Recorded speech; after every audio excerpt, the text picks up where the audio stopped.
जय Hind and hello guys, स्वागत है आपका आपके अपने YouTube चैनल ज्ञानदेह होस्ट में। और इस वीडियो में मैं आपको बताने वाला हूं UP triple SC PET online form 2025 के बारे में, जहां पर आपको लेटेस्ट अपडेट के साथ में फॉर्म को कैसे फिल करना है इसके बारे में संपूर्ण जानकारी दी जाएगी। और जो आपके सामने इशू आ रहे हैं उन सभी का सोल्यूशन भी दिया जाएगा। इशू एक तो आपके सामने आ रहा है कि already registered with this details, कुछ ऐसा करके इशू आ रहा है कि आपकी पर्सनल डिटेल्स पहले से एग्जिस्ट है, बट जब आप उसमें लॉगिन करते तो आपको पता नहीं चलता कि कैसे आपको लॉगिन करना है। ये सब आपके सामने प्रॉब्लम आ रही है। सेकेंडली गाइज, यहाँ पर आपको फोटो साइन अपलोड करने में इशू है।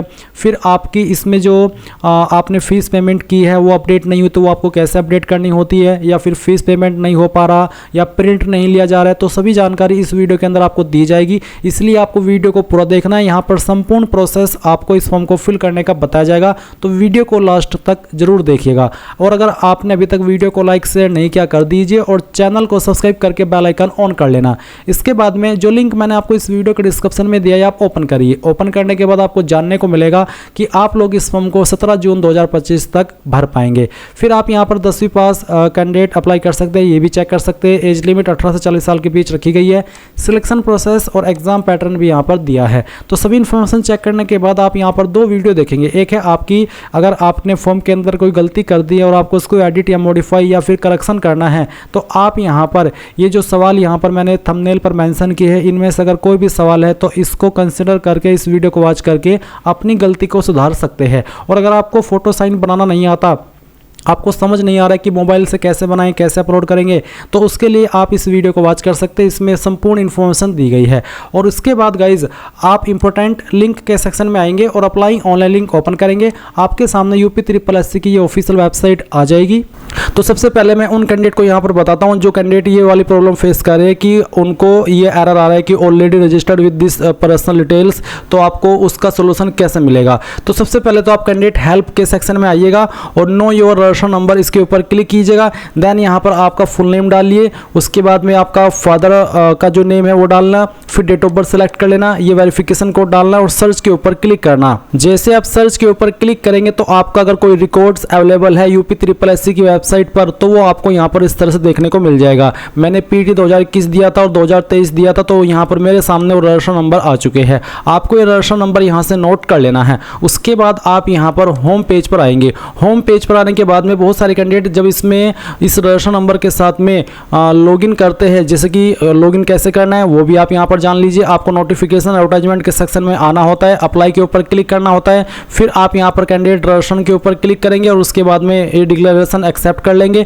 और फिर आपको यहाँ पर इस वाले ऑप्शन में यस करना होता है कि हाँ, मैंने पहले भी पीटी 2021 या फिर 2023 दिया और मेरे पास रजिस्ट्रेशन नंबर अवेलेबल है। फिर आप यहाँ पर प्रोसीड के ऊपर क्लिक करेंगे। आपका जो पीटी का रजिस्ट्रेशन नंबर है वो यहाँ पर डालेंगे, जैसे कि मैं आपको डाल करके दिखा रहा हूँ। मैंने यहाँ पर डाला अपना पुराने वाला और फिर मैं प्रोसीड के ऊपर क्लिक करता हूँ और फिर आप देखेंगे नीचे आपका रिकॉर्ड आ जाएगा। अब मैं क्लिक टू अप्लाई के ऊपर क्लिक करता हूँ तो यहाँ पर मेरे सामने पीटी 2000 जो मैंने प्रीवियस दिया था उसकी इन्फॉर्मेशन आ चुकी है और जो इन्फॉर्मेशन मैंने भरी थी वो यहाँ पर दी गई है। अगर मैं इसको एडिट करना चाहूँ तो वो भी कर सकता हूँ, और अगर मैं यहाँ पर नई सिरे से इसको भरना चाहूँ तो वो भी भर सकता हूँ। तो यानी कि सभी की सभी इन्फॉर्मेशन यहाँ पर एडिट वाले फॉर्म में है। आप यहाँ पर कोई भी जानकारी एडिट कर सकते हैं, बस जो आपका रजिस्टर्ड नंबर है और जो ईमेल आईडी है वो आपकी एडिट नहीं होगी, बाकी सभी जानकारी आप यहाँ पर एडिट कर सकते हैं। अब बहुत सारे कैंडिडेट यहाँ पर क्या प्रॉब्लम फेस करें कि जब वो रजिस्ट्रेशन नंबर डाल करके आगे बढ़ते हैं तो तब भी उनको इनवैलिड वाला एक एरर देखने को मिलता है। वो किस लिए, तो गाइस चलिए उसका भी सोल्यूशन आपको देता हूँ। अगर आपको कोई एरर आ रहा है ये वाला प्रोसेस फॉलो करने में जो कि मैंने अभी आपको दिखाया है,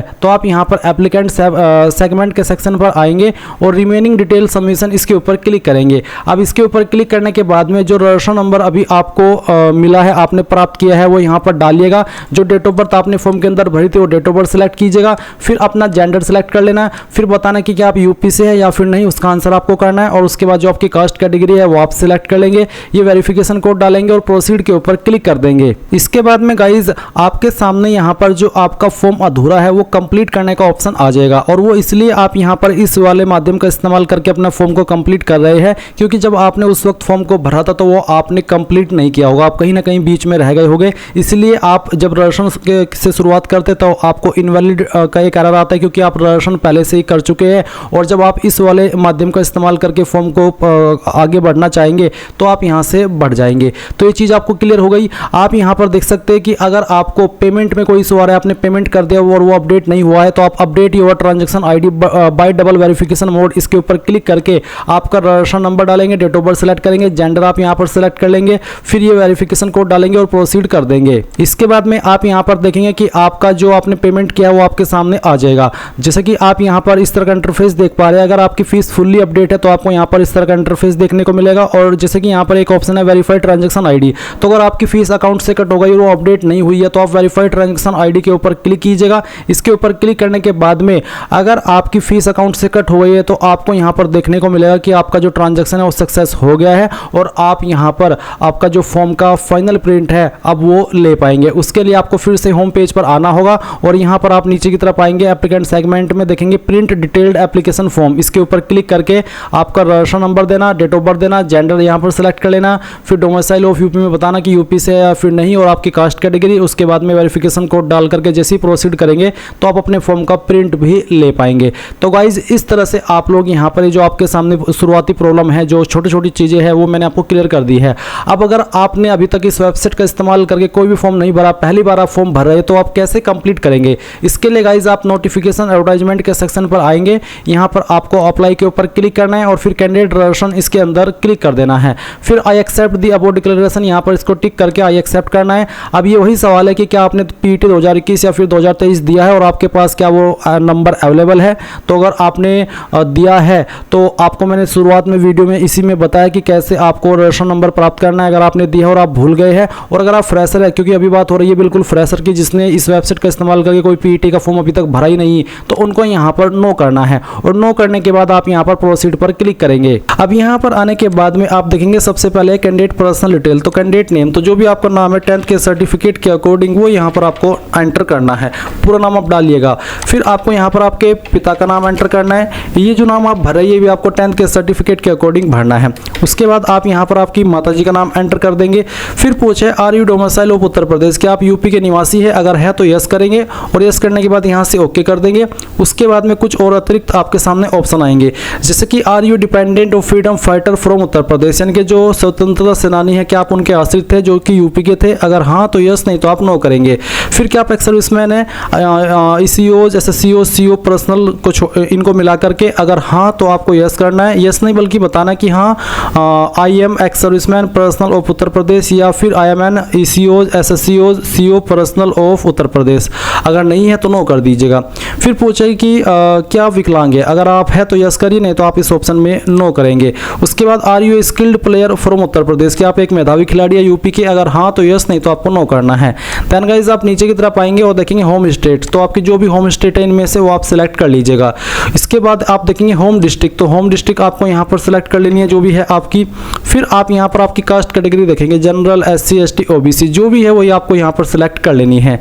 इसके बाद होता है डेट ऑफ बर्थ, तो डेट ऑफ बर्थ आपको सिलेक्ट करनी है, पहले डे, फिर आपका जो भी मंथ है वो, और उसके बाद में जो आपका ईयर है वो भी आपको यहाँ पर सिलेक्ट कर लेना है। तो आप इस तरह से सेलेक्ट कर लीजिएगा। फिर आपको आपका जेंडर सेलेक्ट करना है। उसके बाद में आप यहाँ पर आपका मोबाइल नंबर डालेंगे, फिर अपनी ईमेल आईडी डालेंगे जो कि आप यहाँ पर रजिस्टर करना चाहते हैं। उसके बाद में पूछेगी कि आप मैरिड है, अगर है तो यस, नहीं तो आपको नो करना है।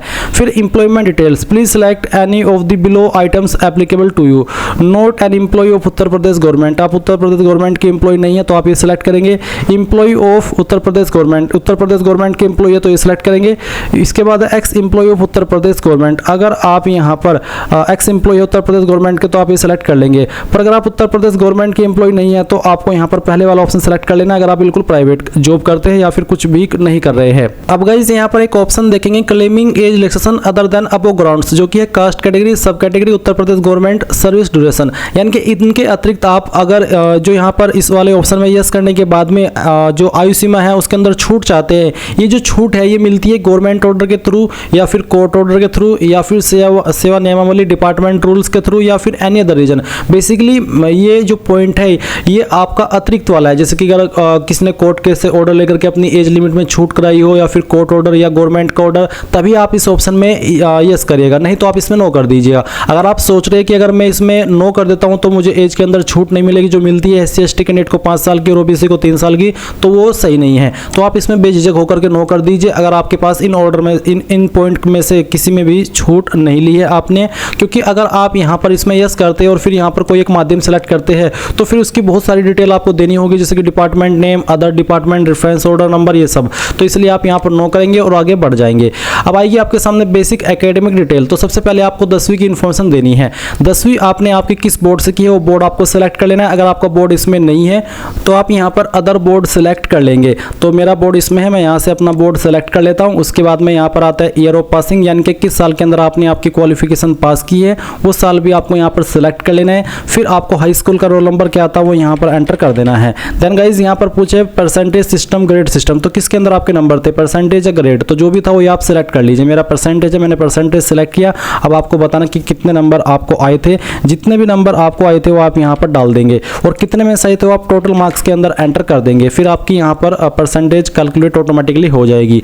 अब यहाँ पर है नीचे intermediate, have you completed intermediate examination, if yes then click on check box. अगर आपने आपकी करंट टाइम में जिस टाइम आप इस फॉर्म को भरा या अपनी 12वीं कंप्लीट कर रखी है तो आप इसको टिक कर दीजिएगा। उसके बाद में आप यहाँ पर आपकी 12वीं की इन्फॉर्मेशन भी सेम तरीके से भरेंगे। पहले आपको साल बताना कि किस साल के अंदर पास किया, फिर जो आपका 12वीं है उसका रोल नंबर आपको यहाँ पर डाल देना है, नंबर किसके अंदर है वो सेलेक्ट कर लीजिएगा। फिर आपको बताना कि कितने नंबर आपको आए थे एंड देन यहाँ पर आप आपके टोटल नंबर डाल देंगे और उसके बाद में यहाँ पर जो आपका बोर्ड है वो भी आप सिलेक्ट कर लीजिएगा। अब ये इन्फॉर्मेशन आपकी हो गई। नीचे आती है एकेडमिक एडिशनल एकेडमिक डिटेल्स। तो यहाँ पर है भारत में विधि द्वारा स्थापित किसी विश्वविद्यालय से स्नातक उपाधि या सरकार द्वारा मान्यता प्राप्त उसके समकक्ष कोई अर्हता, यानी कि अगर आपने ग्रेजुएशन की है करंट में तो आप यहाँ पर यस करके उसकी इन्फॉर्मेशन दे सकते हैं। अगर आप ये इन्फॉर्मेशन नहीं भी भरते तो कोई भी बात नहीं है, क्योंकि इसमें सिर्फ कंपलसरी 10वीं ही मांगी है। जब आपका फॉर्म निकलेगा मेन वाला जो भी जिसके माध्यम से आपकी जॉब लगेगी वहाँ जाकर के आप ये सब इन्फॉर्मेशन फिल कर सकते हैं। तो अगर आपके पास है और आप अभी भी देना चाहते तो आपकी मर्जी है, आप इस वाले ऑप्शन में यस कर दीजिए कि हाँ मेरे पास ग्रेजुएशन या उसके बराबर की योग्यता है। फिर आप बोर्ड, इंस्टीट्यूट, यूनिवर्सिटी के सेक्शन में बताएगा कि कहाँ से आपने की है, उसका नाम, किस साल के अंदर आपने आपकी ग्रेजुएशन पास की है वो आप बताएंगे। सर्टिफिकेट नंबर या फिर रोल नंबर आप यहाँ पर डाल देंगे फाइनल ईयर का। उसके बाद में कब आपका सर्टिफिकेट इशू हुआ था वो डेट सेलेक्ट कर लेंगे। नंबर आपके किसके अंदर है वो आप यहाँ पर सेलेक्ट कर लेंगे, परसेंटेज या फिर ग्रेड, और फिर उसके नंबर ऑब्टेन्ड मार्क्स और टोटल मार्क्स डाल देंगे। फिर सेकंड ऑप्शन है कि भारत में विधि द्वारा स्थापित किसी विश्वविद्यालय से स्नातक कोर्स, यानी कि PG डिग्री। अगर आपने PG डिग्री भी की है तो इसमें आप यस करके उसकी इन्फॉर्मेशन भी सेम तरीके से भर सकते हैं जैसे कि अभी आप यहाँ पर ग्रेजुएशन की इन्फॉर्मेशन भरे हैं। और गाइज अगर आपके पास नहीं है ग्रेजुएशन तो सिंपली आप यहाँ पर इनमें से कोई जानकारी मत भरे और नीचे आप यहाँ पर ये कैप्चा कोड डालें और सबमिट कर दे। अब गाइज आपने जो भी इन्फॉर्मेशन अभी भरी है वो सभी आपके सामने है। आप यहाँ पर सभी जानकारी चेक करते हुए नीचे की तरफ आएंगे और क्लिक है to proceed for photo and signature, इसके ऊपर क्लिक कर देंगे। अब इसके ऊपर क्लिक करने के बाद में यहाँ पर आपको फोटो एंड सिग्नेचर अपलोड करना है। इसमें जो फोटो का डायमेंशन है वो देख लीजिए, उसकी विड्थ आपकी 3.5 सेंटीमीटर और हाइट 4.5 सेंटीमीटर होनी चाहिए। सिग्नेचर की भी आप देख सकते हैं 1.5 सेंटीमीटर उसकी चौड़ाई और जो उसकी लंबाई है वो 1.5 सेंटीमीटर, नहीं इसकी चौड़ाई आपकी 3.5 सेंटीमीटर और उसकी जो लंबाई है 1.5 सेंटीमीटर होनी चाहिए। तो ये चीज़ आपको ध्यान में रखनी है। और सिग्नेचर आपका कैसा हो आप देख लीजिए। सिग्नेचर आपको इंग्लिश और हिंदी दोनों के अंदर करना है। ऊपर आपको इंग्लिश वाला सिग्नेचर कर देना है और नीचे आपका जो हिंदी नाम है वो यहाँ पर लिख देना है। साइज आपका जो रहना चाहिए वो 30 से 50 KB के बीच में होना चाहिए। फोटो का साइज तो 50 से 100 KB और सिग्नेचर का साइज आपका 30 से 50 KB। ये चीज़ आपको यहाँ पर मेंशन की गई, इसी के अंडर रह करके आपको ये चीज़ अपलोड करनी है। अब आप सिलेक्ट फोटो के ऊपर क्लिक करेंगे, फिर यहाँ पर ब्राउज के ऊपर क्लिक करेंगे और जहाँ पर भी आपकी फोटो फाइल है वो आपको सिलेक्ट करनी है। जैसे कि मैंने कहा कि मैं फॉर्म डेमो के लिए भरा हूँ तो ये फाइल सेलेक्ट करता हूँ, यहाँ से ओपन कर लेता हूँ। इस तरह से आपका फोटो आएगा। आप इसको क्रॉप करना चाहे तो कर सकते हैं। फिर आप यहाँ पर सेव फोटो डाटा, इसके ऊपर क्लिक करेंगे, आपका फोटो सेव हो जाएगा अगर उसका साइज 50 से 100 KB के बीच में रहेगा। तो मैंने यहाँ पर एक दोबारा से फोटो को सिलेक्ट किया जिसका साइज 50 KB से प्लस था, तो यहाँ पर वो फोटो इस तरह से आ चुका है। है। अब आप सिलेक्ट सिग्नेचर के ऊपर क्लिक करेंगे, ब्राउज के ऊपर क्लिक करेंगे और जहाँ पर आपका सिग्नेचर है हिंदी और इंग्लिश दोनों के अंदर, तो मैं डेमो के लिए साइन सेलेक्ट करता हूँ, यहाँ से ओपन करता हूँ। इसका साइज आपको बोला है कि your browse file size 115 KB, जो कि आपको बोला है कि 100 KB से कम ही रहना चाहिए। तो आपको दिए गए इंस्ट्रक्शंस के अकॉर्डिंग आपका साइन का फाइल यहाँ पर सेलेक्ट करना है। तो गाइज आप यहाँ पर साइन की फाइल सेलेक्ट करेंगे और फिर आपको सेव साइन डाटा इसके ऊपर क्लिक करना है एंड देन आपका सिग्नेचर यहाँ पर इस तरह से आ जाएगा। फिर आप यहाँ पर कंटिन्यू के ऊपर क्लिक कर देंगे। इसके बाद में यहाँ पर आपको टिक करना है इसके ऊपर और फिर आप यहाँ पर अपनी इन्फॉर्मेशन देखेंगे और ये सभी इन्फॉर्मेशन चेक करने के बाद नीचे की तरफ आएंगे और यहाँ पर प्रेफरेंशियल क्वालिफिकेशन के अंदर 2 सवाल है कि क्या आपने 2 साल तक टेरिटोरियल आर्मी के अंदर सेवा की है, कम से कम 2 साल तक। अगर हाँ तो यस, नहीं तो आपको नो करना है। फिर क्या आपके पास नेशनल कैडेट कॉर्प्स यानी कि NCB सर्टिफिकेट है, अगर है तो यस, नहीं तो आप नो कर देंगे। अब आपको यहाँ पर एड्रेस की इन्फॉर्मेशन भरनी है। तो जो आपका परमानेंट एड्रेस है पहले आप वो भरेंगे। नेम CO के अंदर आप आपके फादर का नेम दे सकते हैं और उसके बाद में जो यहाँ पर आपका हाउस नंबर विलेज है वो भरेंगे, स्ट्रीट नंबर, पोस्ट ऑफिस क्या है, लोकेलिटी कस्बा सिटी कौन सी है वो आप भर देंगे। बेसिकली आप यहाँ पर इन 3 लाइन के अंदर अपना पूरा एड्रेस एडजस्ट कर दीजिएगा। CO के अंदर आप आपके फादर का नेम एंटर कर सकते हैं। उसके बाद आप डिस्ट्रिक्ट नेम यानी कि कौन सी डिस्ट्रिक्ट से है वो डिस्ट्रिक्ट सेलेक्ट कर लेंगे। फिर आपका जो पिन कोड है वो भी आपको यहाँ पर डाल देना है। अब अगर आपका परमानेंट एड्रेस और कोरस्पोंडेंस मेलिंग एड्रेस यानी कि प्रेजेंट एड्रेस सेम है तो आप इस बॉक्स को टिक कर दीजिएगा और अगर अलग है आपका परमानेंट एड्रेस और प्रेजेंट एड्रेस तो आप इसको अनटिक करके अलग से यहाँ पर अपना प्रेजेंट एड्रेस भर सकते हैं। फिर है आई एक्सेप्ट अब वो डिक्लेरेशन, तो आप इसको यस कर दीजिएगा और फिर उसके बाद में आप यहाँ पर नीचे प्रीव्यू के ऊपर क्लिक करेंगे। अब आपने जो भी जानकारी शुरू से लेकर अभी तक भरी है वो आपके सामने है और आपको यहाँ पर एक अतिरिक्त मौका दिया जा रहा है इन जानकारी को एडिट करने का, क्योंकि गाइस बाद में आप इनको एडिट नहीं कर पाएंगे। इसलिए अच्छे से श्योर होकर के जब आपको लगे कि हाँ एक एक स्पेलिंग बिल्कुल सही है, क्योंकि गाइस जब आप आगे इन फ्यूचर जो भी फॉर्म भरेंगे तो उसमें जब आप ये रजिस्ट्रेशन नंबर डालेंगे इसमें जो आपने इन्फॉर्मेशन भर दी यही सब वहाँ पर फैच कर ली जाएगी और आप इसमें कोई भी मॉडिफिकेशन नहीं कर पाएंगे, ना तो आपके नाम में, ना ही आपके क्वालिफिकेशन में, ना ही आपके एड्रेस में। इसलिए बहुत ही अच्छे से इस जानकारी को यहाँ पर चेक करके आपको सबमिट के ऊपर क्लिक करना है और यहाँ से ओके कर देना है। अब इसके बाद आपके सामने आपकी फीस का अमाउंट आएगा। आप क्लिक है टू पे द रिक्वायर्ड फीस के ऊपर क्लिक कर दीजिएगा एंड देन इस तरह का इंटरफेस आएगा। अब आपको यहाँ पर स्टेट बैंक ऑफ इंडिया ये सिलेक्ट करना है, यहाँ पर टिक करना है और उसके बाद प्रोसीड फॉर फ्री डिपोजिशन के ऊपर क्लिक करके यहाँ से प्रोसीड कर देना है। अब आपको पेमेंट के पेज पर ट्रांसफर कर दी है। आप आपकी एप्लीकेशन फीस यहाँ पर इनमें से किसी भी माध्यम का इस्तेमाल करके जमा कर पाएंगे। जो भी आप यहाँ पर माध्यम सेलेक्ट कर लेते हैं फिर आप यहाँ पर पे नाउ के ऊपर क्लिक कीजिएगा। पे नाउ के ऊपर क्लिक करने के बाद आपके सामने इस तरह से QR कोड आ जाएगा। आप इसको स्कैन करके अपनी फीस जमा कर दीजिएगा। जैसे ही आपकी फीस जमा हो जाएगी तो आप अपने फॉर्म का फाइनल प्रिंट आउट ले पाएंगे। बाय चांस गाइज अगर आपकी फीस बीच में ही अटक जाती है, अपडेट नहीं होती, ना ये बैंक से कटती है, बैंक से कटती है पर वेबसाइट के ऊपर अपडेट नहीं होती, या फिर बीच में आपको कुछ एरर आ जाते हैं और आप आगे नहीं बढ़ सकते, तो आप क्या करेंगे? ऐसे सिचुएशन में जो लिंक मैंने आपको इस वीडियो के डिस्क्रिप्शन में दिया हुआ है आप ओपन करेंगे, इसको अप्लाई ऑनलाइन को फिर से ओपन कर लेंगे एंड देन यहाँ पर आएंगे तो आप देखेंगे इसमें कई सारे ऑप्शन है जैसे कैंडिडेट हेल्प का। तो यहाँ पर know your registration number, know your roll number इसके ऑप्शन है। फिर आप यहाँ पर ऑनलाइन फॉर्म सबमिशन में देख सकते हैं एप्लीकेशन फी डिपोजिशन, यानी कि अगर फीस नहीं पे हो पाती तो आप एप्लीकेशन फी डिपोजिशन इसके ऊपर क्लिक करके यहाँ पर आपका रजिस्ट्रेशन नंबर देंगे जो आपको मैसेज के माध्यम से ऑलरेडी मिल चुका है। फिर डेट ऑफ बर्थ सिलेक्ट कर लेंगे जो फॉर्म में भरी है, फिर अपना जेंडर, उसके बाद में are you domicile of UP में बताएंगे कि आप यूपी से है या फिर नहीं, अगर है तो आपकी कैटेगरी, और फिर वेरिफिकेशन कोड डाल करके जैसे ही प्रोसीड करेंगे तो आप यहाँ पर डायरेक्टली अपनी फीस पे कर सकते हैं। और गाइज अगर आपका फॉर्म बीच में रह गया, फीस तक भी आप नहीं पहुंचे, तो आप रिमेनिंग डिटेल सबमिशन के ऊपर क्लिक करेंगे और यहाँ पर रजिस्ट्रेशन नंबर डालेंगे, डेट ऑफ बर्थ सेलेक्ट करेंगे, सेम इन्फॉर्मेशन डालने के बाद प्रोसीड करेंगे तो जो आपका फॉर्म अधूरा है वो आप यहाँ पर अपनी इन्फॉर्मेशन दे करके कंप्लीट कर सकते हैं। और अगर आप यहाँ पर इसमें अपना जो फोटो साइन है वो अपलोड नहीं कर पाए थे, उसमें कोई एरर आ गया था, तो आप फोटो विद सिग्नेचर अपलोडिंग इसके ऊपर क्लिक करके आपका जो फोटो सिग्नेचर है वो भी अपलोड कर सकते हैं। Print detailed application form, print नहीं ले पाए थे अपने फॉर्म का तो प्रिंट डिटेल्ड एप्लीकेशन फॉर्म के ऊपर क्लिक करके ये इन्फॉर्मेशन दे करके आप अपने फॉर्म का प्रिंट ले सकते हैं। तो बेसिकली सब चीज़ें यहाँ से आप हैंडल कर सकते हैं अगर कोई भी एरर आ जाता है। एंड ये थी आपकी UP SSC PET online form 2025 के बारे में पूरी जानकारी। आई होप ये प्रोसेस आपको पसंद आया होगा एंड अगर आपको कोई सवाल डाउट रह गया हो तो आप कमेंट के माध्यम से पूछ लीजिएगा। Thanks for watching. जय हिंद।